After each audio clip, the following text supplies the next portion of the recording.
All right, fellow FPL managers. It's that time of year where everybody is throwing out their game week one draft. So, yeah, why not? Let's take a look at mine, guys. If you want to join the mini league, here's the code. Please join. We're trying to get as many people as possible, and the winner of this mini league actually gets jack fucking shit. So, yeah. Anyway, talking about the draft now.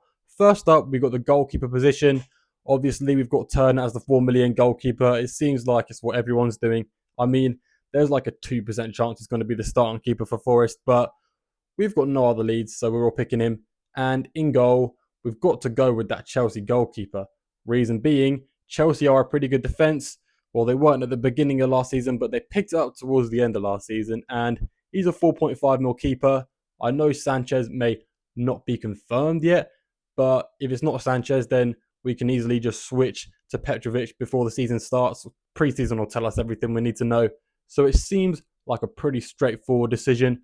There are some other good options. You know, I like the look of Leno. I do like the look of the Nottingham Forest keeper, even though we don't even know who that is yet.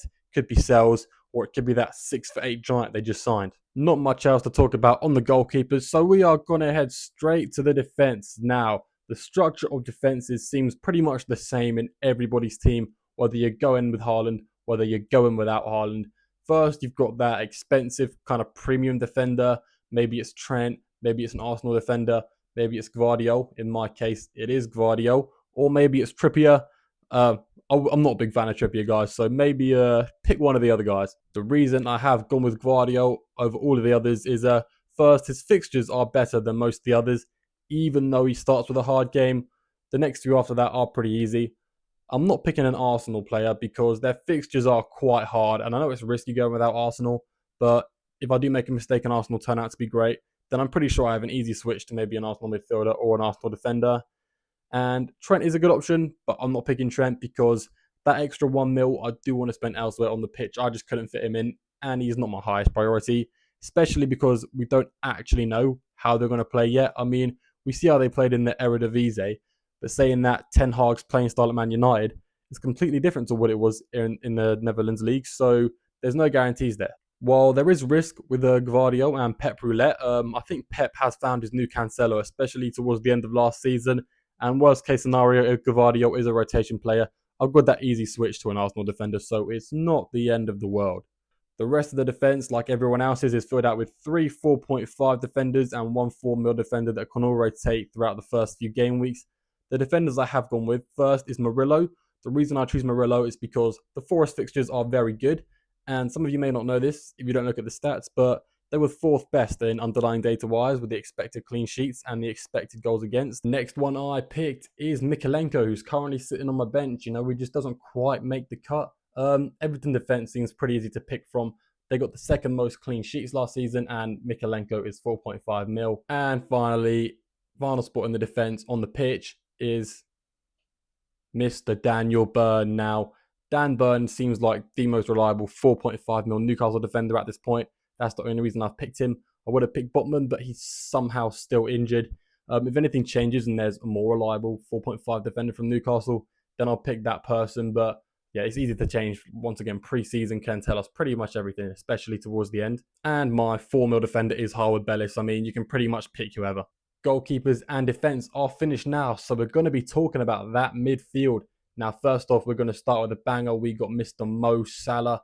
He's my first premium in this team, and he's probably going to be my captain for game week 1.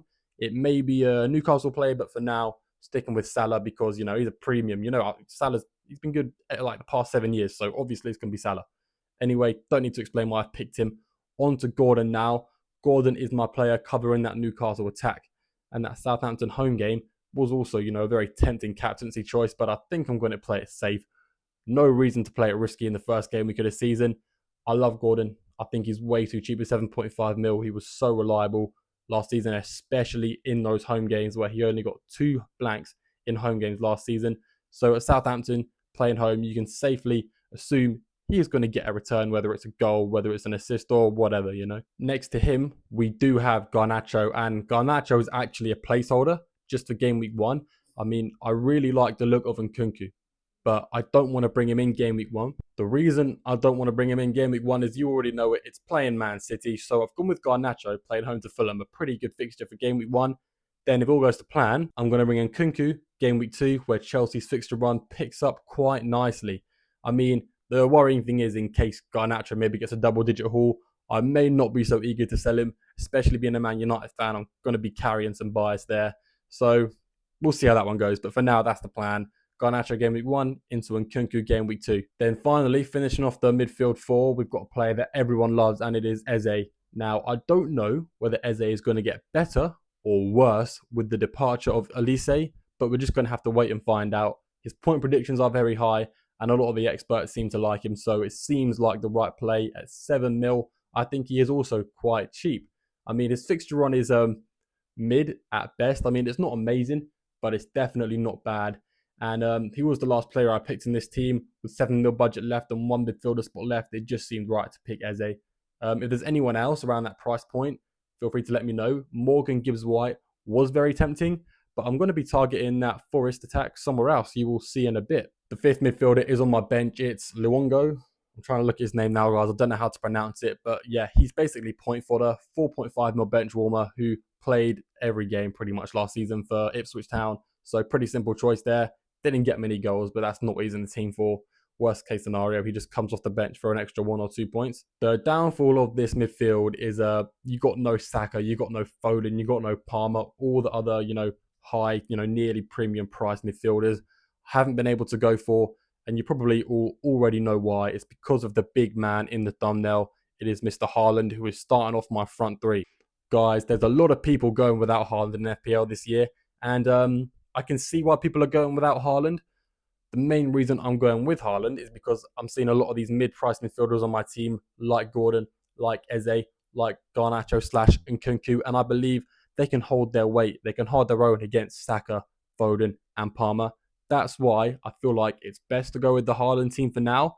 But, the deadline is still a month away. I've got plenty of time to change my mind. I mean, we have to understand Haaland's last season was technically a stinker, and he's still got the golden boot, and he still underperformed his expected goals. I mean, let's say he actually gets back to where he was, finishing any chance he gets. It's going to be hard to go without him.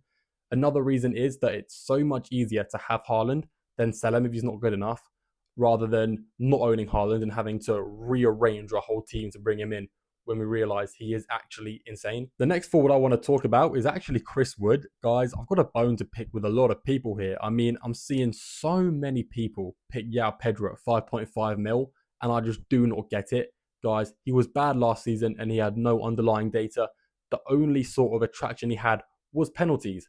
But when you've got other forwards for 0.5 mil extra, like Muniz, like Chris Wood, with better underlying data, way more goal threat, and better fixtures, I just can't see why you would pick João Pedro purely for the fact he's on pens. I think it's kind of silly. I mean, fill me in if I'm wrong, but that's the way I see it. João Pedro, I thought he was a good pick to begin with. Then I've looked at Muniz and Wood, and it's just, I don't think people should be picking João Pedro unless you 100% cannot afford that extra 0.5 mil for Muniz, for Chris Wood. And finally, we have my favourite player on the team. It is Ollie Watkins, the most owned player in FPL, and, it clearly shows why. He's only 9 mil. They put him way too cheap, like I said in my earlier video this season of the most best value players. I don't get why he's only 9 mil. The fact he could be on penalties now Douglas Luiz has left, and he had so many non-penalty goals last season already, with a lot of assists for winning penalties as well. So either way, he's going to be getting points from penalties because he wins most of them. Now, this front line is missing Isak, and it wasn't a tough decision. It's easy to pick Watkins over Isak, despite Isak's easier fixtures. The Aston Villa fixtures actually get very good very early from game week 3 onwards, and I've already got Gordon to cover that Newcastle attack, so I'm hoping that's enough. And with Wilson back as well in that Newcastle attack, I think it might be a little harder for Isak to get some game time. If he drops off for a couple game weeks, then he may be starting behind Wilson or getting subbed off earlier for Wilson in some games. But yeah, guys, feast your eyes upon it. This is my game week 1 draft. Feel free to disagree with me in the comments on anything I've said. Let me know what you think. We're a team here. We're not trying to fight each other, but I'm always right. What can I say? And yeah, that just about does it for this video, guys. If you did make it this far, thank you very much for watching. You are very much appreciated. Once again, join the mini league for that amazing prize I talked about earlier. And yeah, see you in the next video.